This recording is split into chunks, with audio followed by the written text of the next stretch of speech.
Coba perhatikan berbagai tumbuhan di sekitarmu. Apa manfaat tumbuhan bagi kehidupan? Ternyata, tumbuhan dimanfaatkan oleh manusia dan hewan sebagai makanan. Jadi, tumbuhan merupakan sumber kehidupan bagi semua makhluk hidup.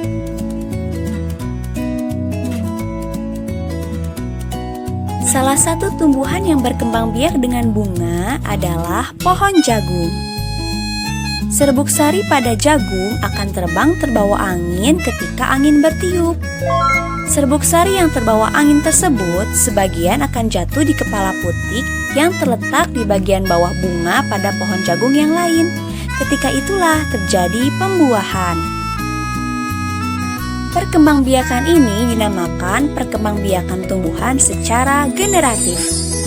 Perkembangbiakan tumbuhan secara generatif biasanya ditandai dengan adanya biji. Biji dibentuk di dalam bunga. Untuk lebih jelasnya, amatilah gambar bagian-bagian bunga berikut ini.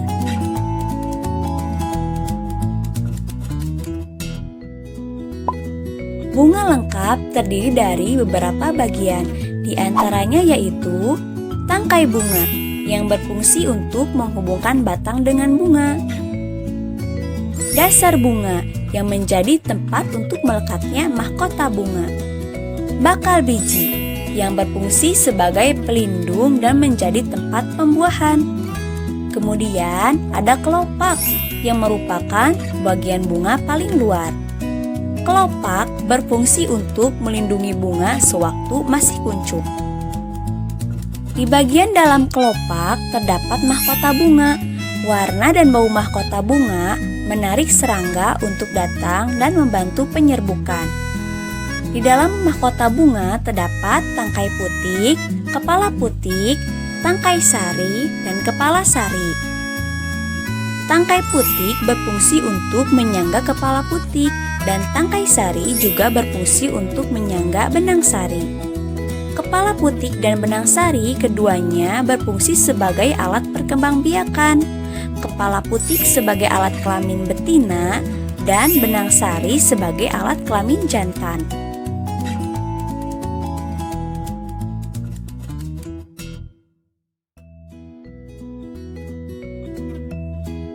Tahukah kamu bagaimana proses perkembangbiakan tumbuhan secara generatif?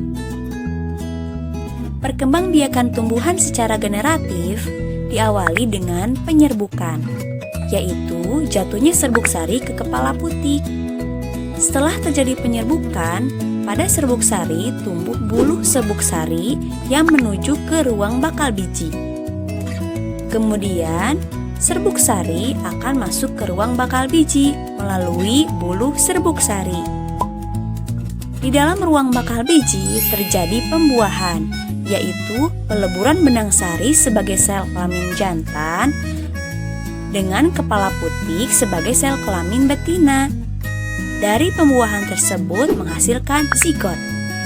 Zigot berkembang menjadi lembaga atau embrio. Kemudian, lembaga tersebut berkembang menjadi bakal biji. Dan bakal biji berkembang menjadi biji dan bakal buah. Dan akhirnya, bakal buah tersebut berkembang menjadi daging buah.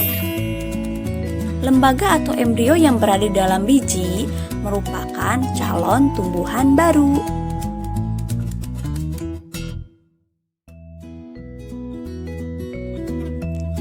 Pernahkah kamu melihat lebah hingga pada bunga? Lebah dapat membantu penyerbukan. Penyerbukan akan terjadi setelah bunga itu masak. Penyerbukan dapat dibantu oleh angin, hewan, dan manusia. Hewan lain yang dapat membantu penyerbukan misalnya kupu-kupu dan burung. Serbuk sari yang terkena dengan tubuh hewan dapat mengenai kepala putik karena kepala putik mengandung semacam perekat. Tumbuhan banyak sekali macamnya, sehingga penyerbukannya pun berbeda-beda. Ada 4 jenis penyerbukan, yaitu pertama, penyerbukan sendiri yang disebut autogami, di mana serbuk sari yang jatuh ke kepala putik berasal dari bunga sendiri. Misalnya, mangga, jambu, rambutan. Kedua, penyerbukan tetangga yang disebut geitonogami, di mana serbuk sari yang jatuh ke kepala putik berasal dari bunga lain pada tumbuhan tersebut. Misalnya jagung, padi, dan kelapa. Ketiga, penyerbukan silang yang disebut alogami, di mana serbuk sari berasal dari tumbuhan lain tetapi yang sejenis, misalnya melinjo, pinus, dan kamboja. Keempat, penyerbukan bastas yang disebut hibridasi, di mana serbuk sari dan putik berasal dari pohon lain yang berbeda jenisnya tetapi masih satu genus. Penyerbukan ini bertujuan untuk mencari bibit unggul.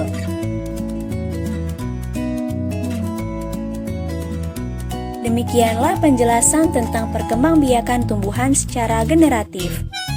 Pada intinya, perkembangbiakan merupakan sebuah proses untuk menghasilkan individu baru yang dihasilkan melalui pembuahan. Terima kasih sudah mengunjungi Pritaku Channel, semoga bermanfaat.